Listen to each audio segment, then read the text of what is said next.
नमस्कार मित्रांनो, रात्रीची नगरी या मराठी सत्यकथेच्या चॅनलमध्ये मी राजेश पाटील आपल्या सर्वांचं मनापासून स्वागत करतो. मित्रांनो, आपण आपल्या चॅनलवर सध्या जी सिरियल पाहत आहात त्याचं नाव आहे टार्गेट. याच कथेच्या सिरियलला मी चावट मामी असं नाव दिलं आहे.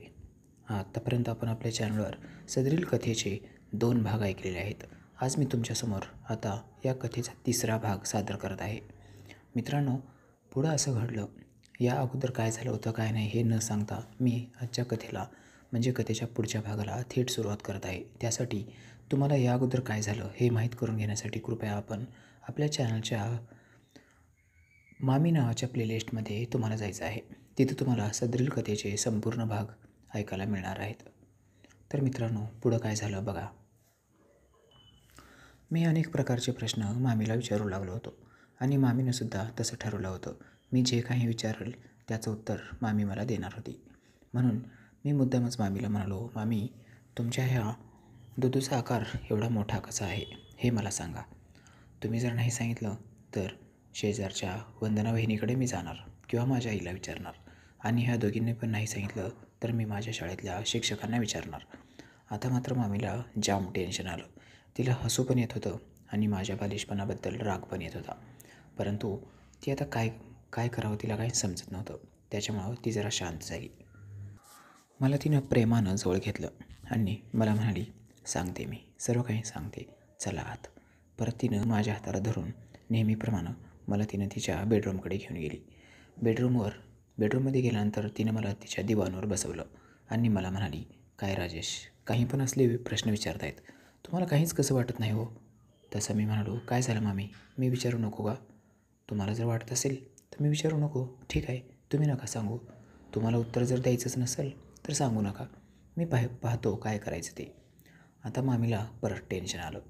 आता काय करावं? सांगितलं तर एक, नाही सांगितलं तर एक. त्यांना दोन्ही बाजूनं टेन्शन आलं होतं. मग ती माझ्याकडे बघू लागली. तिचा केविलवाणा चेहरा बघून मलासुद्धा वाटू लागलं, उगाचच प्रश्न विचारला आपण. पण लगेचच दुसऱ्या क्षणाला मी विचार केला, मी जो प्रश्न विचारला आहे तो वाजवी आहे. मला प्रश्नाचं उत्तर ऐकून घ्यायचं आहेच आणि काय असते काय नाही मला कसं माहीत होणार? कोणीतरी मला सांगायलाच पाहिजे ना. नाही सांगितल्यानंतर मला कसं कळणार? असं मी माझ्या भाबड्या मनाला समजावत होतो आणि माझा हक्क आहे प्रश्नाचं उत्तर मिळवणं, असं पण मला वाटत होतं. मग मी हळूच मामीला म्हणालो, मामी, तुम्हीच मला म्हणलात ना मी सांगून टाकते म्हणून, आता काय अडचण आहे? आणि हो, तुम्हाला जर नको वाटत असेल तर ठीक आहे, जाऊ द्या, मग नका सांगू. आता परत मामीला टेन्शन, काय करावं आणि काय नाही या पोराला, असं त्यांना वाटत असेल. मी किती चालू आहे असं सुद्धा त्यांना वाटलं असावं. मग ती हळूच मला म्हणाली, ह्या प्रश्नाचं उत्तर घेऊन काय करणार आहात हे सांगा अगोदर. मी म्हणालो, काहीच नाही, मला फक्त माहीत पाहिजे. तुम्ही सांगणार नसाल तर नका सांगू.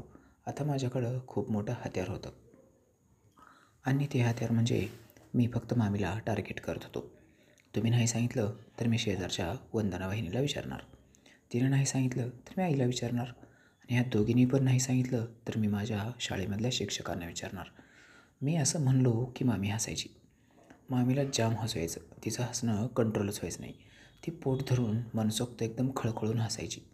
मामीच्या हसण्याचं मला कधी कधी टेन्शन यायचं, कधी राग यायचा आणि कधी कधी वाटायचं, हसली तर हसली, आपल्याला काय करायचं आहे, आपल्याला आपल्या प्रश्नाचं उत्तर देते ना, बस. आता मात्र सगळीकडून माझी बाजू सेफ होती. मला जे काही माहिती पाहिजे ती मामीकडून मी मिळवू लागलो होतो. मग पुन्हा थोडा वेळ थांबलो आणि परत म्हणालो, काय झालं मामी, सांगणार नाहीत का? जर सांगणार नसाल तर ठीक आहे, राहू द्या. मग आता मी पुढं काय बोलणार आहे हे मामीला माहीतच होतं.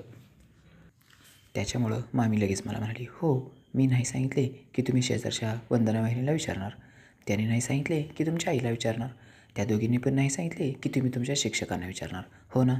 असं म्हणून तिने माझ्या डोक्यावर टपली मारली हळुवारपणे, प्रेमानं, आणि हसू लागली. मग तिने माझा हातात घेतला आणि तिच्या दुधवर ठेवत म्हणाली, ह्याच्या आकाराबद्दल तुम्हाला माहिती पाहिजे का? काय करणार माहिती घेऊन? मी म्हणालो, मी माझ्या डोक्यात ठेवून साठवून. मग मामी परत हसू लागली, काय यार, काय करावं ह्या पोराला? मी म्हणालो, काय करता, विकून टाका बाजारात, जुन्या बाजारात विका किंवा भंगारावर विका. मामी म्हणाली, काय यार, एक बोललं की एक बोलतायत, तुमच्या बोलण्याला काहीच जोडच नाही बघा. काय करावं आणि काय नाही काही समजतच नाही. मग मी म्हणालो काय करावं म्हणून तर मी सांगतो ना, विकून टाका मला, किलोवर विका किंवा छटाकावर विका. परत मी हसू लागलो. माझी कॉमेडी मामीला बहुतेक आवडली असावी. मी कॉमेडी करतो आहे हे तिला समजलं. मग त्या मला म्हणाल्या, राजेश जाऊ द्या ना, कशाला विचारतायत. मग मी परत म्हणालो, हो ना, मी कुठे विचारतो आहे, जाऊ द्या नका सांगू. असं म्हणून मी उठलो आणि त्या दिवाणावरून खाली उडी मारली. चला आता मी जातो थोडं बाहेर आणि थोड्या वेळाने येतो. मी जसं बाहेर जाऊ लागलो तसं मामीनं माझ्या हाताला पकडलं आणि मला म्हणाल्या, काय कुठं जात आहेत, थांबा इथं, गप गुमान बसायचं. मी म्हणालो नको, आलोच मी 5 मिनटात बाहेर जाऊन. मग लगेच मामी मला म्हणाली, म्हणजे तुम्ही त्या वंदना वहिनीकडे जात आहेत का, हो ना, बरोबर आहे का नाही. एक काम करा, तुमचे मामा संध्याकाळी घरी आले की त्यांनाच विचारा. मी म्हणालो अरे अच्छा, हे पण बरोबर आहे ना, येऊ द्या मामा, आता मामालाच विचारतो हे कसं काय मोठं असते आणि माझं कसं नाही. मामीनं आता माझ्या ह्या बोलण्यावर डोक्यावर हात मारून घेतला आणि म्हणाली, काय बाई, काय करावं आणि काय नाही, खरंच काही समजतच नाही. मला काय बोलावं तेच समजत नाही. तुम्हाला थट्ट्यात बोललेलं किंवा रागात बोललेलं, कसंच बोललेलं, कसं काय समजत नसेल हो. मी म्हणालो, तुम्ही मला राग आला आहे का माझा, म्हणजे तुम्ही माझ्यावर रागात आहात. ठीक आहे नका सांगू, मी आता तुम्ही सांगितलं तरी पण ऐकणार नाही. असं म्हणून मी माझे हाताची दोन्ही बोटं कानात घातले आणि दोन्ही कान बंद केले. आता मात्र मामीला जाम टेन्शन आलं. लगेच ते म्हणाले, राजेश मी सांगते म्हणले ना, परंतु एवढी गडबड काय, कशासाठी गडबड करतायत. मग मी म्हणालो, तुम्हाला जर सांगायचं ना तर लगेच सांगा आणि सांगायचं नसेल ना तर नका सांगू, मला गरज नाही. म्हणून मी कानातले बोट बाहेर काढले आणि म्हणालो, लगेच सांगायचं मला, मी नाही थांबणार. आता माझा जो आडमोठेपणा होता, आडमोठेपणा, तो मामीला बहुतेक खूप जास्त आवडला. तिनं माझ्या गालगुच्च्या घेतल्या आणि मामी मला म्हणाली, ठीक आहे बसा इथं. अहो राजेश, तुम्हाला सांगायचं एवढंच, याचा आकार मोठा का आहे हे मुलींमध्ये त्यांच्या वयाप्रमाणे होतं. मुलींचे मोठेच असतात आणि पुरुषांना नसतात. तुमचे बघा ना किती चपटे चपटे आहेत, दिसतसुद्धा नाही, त्याचा तर आकारसुद्धा कळत नाही. आणि माझे बघा कसे आहेत ते. असं म्हणून माझा हात मामीने उचलला आणि तिच्या दूधवर ठेवला. मी तिची गोलाई मापू लागलो. आता मला तेवढं त्यावेळा काही समजत नव्हतं, तरीसुद्धा मी हात ठेवला आणि लगेच म्हणालो, मामी तुम्ही खोटं बोलतायत. मामी म्हणाले, आत्ता काय झालं, आता काय खोटं बोलले, अहो मुलींमध्ये महिलांमध्ये असं असतंय हेच सांगितले. मग मी लगेच म्हणालो, ती बाजूची शीतल बघा ना, तिचे कुठं आहेत, ती पण मुलगीच आहे की. मामीनं परत कपाळावर हात मारून घेतला. अरे देवा, आता काय करू, काहीच पर्याय नाही ह्या पोराच्या पुढं. ह्याला कसं सांगावं आणि काय सांगावं काही समजत नाही. मग मी म्हणालो, मग खोटं काय बोलतायत. मामी म्हणाली, मी कुठं खोटं बोलते, मी खरंच तर बोलते. मग मी परत म्हणालो, खोटं नाही बोललो मी. लगेच मामी म्हणाली, अहो कुठं खोटं बोलले.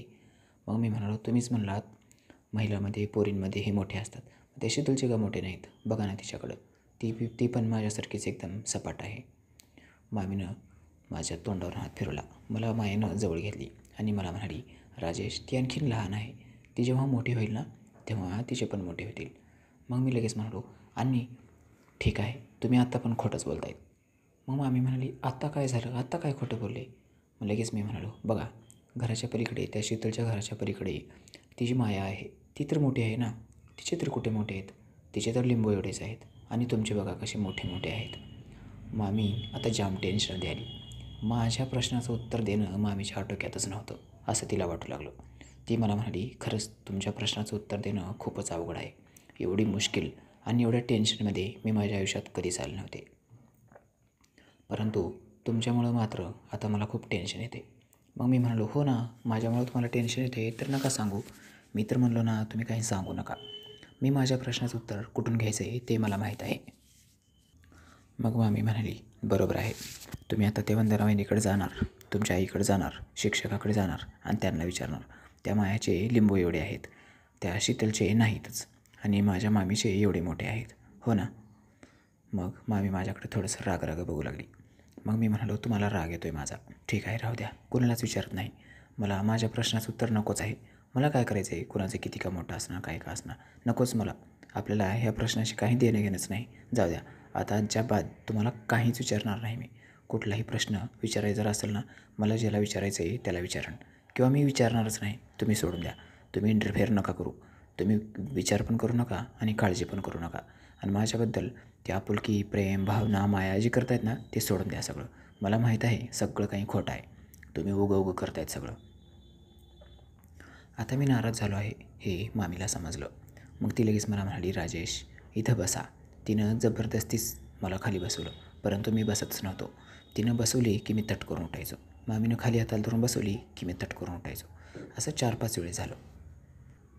मग शेवटी मामीनं मला तिच्या मांडीवर बसवलं. मी तिच्या मांडीवर बसलो आणि मामी माझ्या पोटाला गुदगुल्या करू लागल्या. जसं मामी गुदगुल्या करू लागल्या तसं मी सुद्धा मामीला गुदगुल्या करू लागलो. मग आमच्या दोघांमध्ये खूपच मोठी झटापट चालू झाली. गुदगुल्या करत असतानाच मामी माझ्या वरच्या बाजूला, छातीकडच्या बाजूला पण गुदगुल्या करत होत्या. मी सुद्धा मामीच्या छातीला गुदगुल्या करू लागलो. त्यांच्या दुधूला हात लावू लागलो. मग मामी म्हणाली, "होय राजेश, तिकडे कुठे जात आहेत?" मग मी म्हणालो, "तुम्ही कसं करतायत? तुम्ही जसं कराल तसंच मी पण करणार." मग मामी मुद्दाम मला जास्त टोचू लागली आणि मी सुद्धा मामीला. मामीनं हळूच माझ्या गालाचा चावा घेतला. मी सुद्धा मामीला कसं घट्ट पकडलं आणि तिच्या गालाचा चावा घेऊ लागलो. तसं मी जरा जोरात चावत होतो. मग मामी म्हणाली, "राजेश, सोडा ना, मला त्रास होतोय. अहो बघा ना, तुमचे दात उठलेत. थांबा, येऊ द्या तुमचे मामा. मी सांगते, राजेशनं मला चावलं आहे." मी म्हणालो, "हो सांगा, मला काही नाही फरक पडणार. मला काय मामा माझा जीव घेणार आहे का? काहीच फरक पडणार नाही. सांगा तुम्ही काय सांगायचे ते." मग मामी मला म्हणाली, "ते पण सांगू का? तुम्ही काय विचारत होतात?" मी म्हणालो, "हो, तुम्ही नाही सांगितलं तर मी सांगतो." मामीनं परत आता आणखीन कपाळावर हात मारून घेतला आणि म्हणाली, "अहो, अशा गोष्टी बोलू नका कुणासोबत, नाहीतर फुकट मार खाल. ह्या गोष्टी प्रायव्हेट आहेत. ह्या कुणासोबत बोलायच्या नसतात. ह्या गोष्टी फक्त आपण दोघंच एकमेकासोबत बोलायचं. तुम्ही तुमच्या मामासोबत बोलायचं नाही किंवा त्या बहिणीसोबत नाही किंवा तुमच्या आईसोबत नाही. ठीक आहे? आहे का मंजूर?" मग मी म्हणालो, "अजिबात नाही. मला मंजूर नाही." मामी म्हणाली, "का? का नाही मंजूर?" मग मी म्हणालो, "तुम्ही माझ्या मनाप्रमाणे वागत नाहीत. मग मी का वागू तुमच्या मनाप्रमाणे?" मग शेवटी मामी म्हणाली, "ठीक आहे, तुम्हाला जे काही सांगायचं आहे, विचारायचं आहे, त्याची सर्वांची उत्तरं मी तुम्हाला द्यायला बंधनकारक आहे. सांगते मी सर्व काही. परंतु तुम्ही मात्र ह्या गोष्टी कुणासोबत शेअर करायच्या नाहीत. कोणाला चर्चासुद्धा करायची नाही. आपल्या दोघांमध्ये काय बोलणं होतं आहे, मी तुम्हाला काय सांगते, तुम्ही मला काय विचारतात, हे कोणालाच कोणालाच सांगायचं नाही. हे सर्व काही पर्सनल राहील, प्रायव्हेट. चालतं आहे?" मी म्हणालो, "हो, पळतं आहे. तुम्ही जर सांगत असाल तर खूपच मस्त. खूप भारी मजा येईल मला तुमच्याकडून ऐकायला." मग मामी म्हणाली, "ठीक आहे, आता मी सांगते तुम्हाला." तसं म्हणल्यानंतर मी परत विचारलं, "सांगा ना मामी." "राजेश, तुम्ही जो प्रश्न विचारला आहे त्याचं उत्तर देते, परंतु आता प्रतिप्रश्न करायचा नाही." मग लगेच मी म्हणालो, "मामी, प्रतिप्रश्न म्हणजे काय हो?" मग मामी म्हणाली, "प्रतिप्रश्न म्हणजे एक प्रश्नाचं उत्तर संपायच्या अगोदर दुसरा प्रश्न विचारायचा नाही किंवा त्या प्रश्नाला 12 फाटे फोडायचे नाहीत. मी जेवढं सांगते तेवढं गपगुमान ऐकायचं आणि हो म्हणून शांत राहायचं. जमते का? जर जमत असेल तर मी सांगते. जर तुम्हाला जमत नसेल तर मग मात्र नाही सांगणार. बघा काय होते ते." मग मी म्हणालो, "ठीक आहे, मी तुम्हाला प्रतिप्रश्न करणार नाही किंवा तुमच्या प्रश्नाला 12 फाटे पण फोडणार नाही, परंतु उत्तर मात्र खरं खरं सांगायचं. मी जर दुसऱ्याला विचारलो तर ते पण उत्तर, तुमचं उत्तर आणि त्याचं उत्तर एकच यायला पाहिजे." मामी मला म्हणाली, "आता जीव घेतायत की काय माझा? आता दुसऱ्याला आणखीन कशाला व्हेरिफिकेशन करायचं आहे? मी तुम्हाला सांगितले म्हणजे मी तुम्हाला खरंच सांगणार." मग मी माझ्या मामीचा हात हातात धरला आणि त्यांना म्हणालो, "माझा तुमच्यावर खूप विश्वास आहे. तुम्ही मला खरोखर सांगाल अशी अपेक्षा आहे. आता तुम्ही मला खोटं बोलणार नाहीत हे सुद्धा मला माहीत आहे. त्याच्यामुळं तुम्हाला जे काही सांगायचं आहे ते सांगा. परंतु तुम्ही ज्या गोष्टी मला सांगणार आहेत त्या आयुष्यभर मी माझ्या लक्षात ठेवन. त्याच्यामुळं मला तुमची चोरी कधी ना कधी उघडकीस येईलच. तुम्ही मला खोटं बोलला होतात हे जर मला समजलं तर मग मात्र आपली मैत्री कट. मी तुमच्या सर्व गोष्टी सांगून टाकणार सगळ्यांनाच." मामी म्हणाली, "हो बाबा, ठीक आहे. तुम्हाला जे योग्य वाटतंय तसंच करा." मग मी म्हणालो, "ठीक आहे, सांगा." मग मामी म्हणाली, "आता काय विचारायचं आहे परत विचारा, म्हणजे एक एक टप्प्यामध्ये मी तुमचं एक एक उत्तर देते." मी म्हणालो, "तेच, तुमचं मोठं आहे आणि दुसऱ्यांचं नसते." तसं मामी म्हणाली, "दुसऱ्यांचं आणि माझं असं कंपॅरिझन करायचं नाही. तुम्ही एकेकाचं विचारा, माझं आणि शीतलचं किंवा माझं आणि ती मायाचं, असं कुणाबद्दल तुम्हाला विचारायचं सांगा, कारण प्रत्येकाची उत्तरं वेगवेगळी आहेत." मी म्हणालो, "म्हणजे प्रश्न तर एकच आणि उत्तर अनेक का? असं कसं असेल?"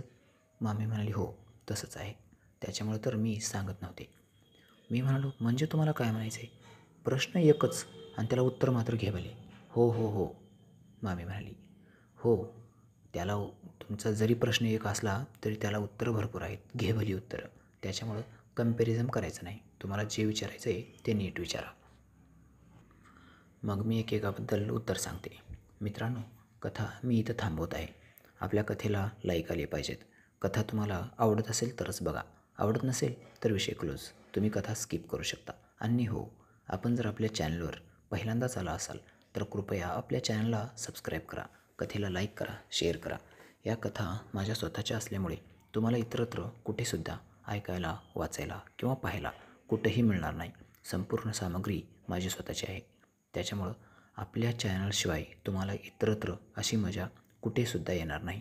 बाय बाय मित्रांनो, भेटूया कथेच्या पुढच्या भागामध्ये, चावट मामी भाग 4मध्ये. तोपर्यंत मस्त एन्जॉय करा. Bye bye.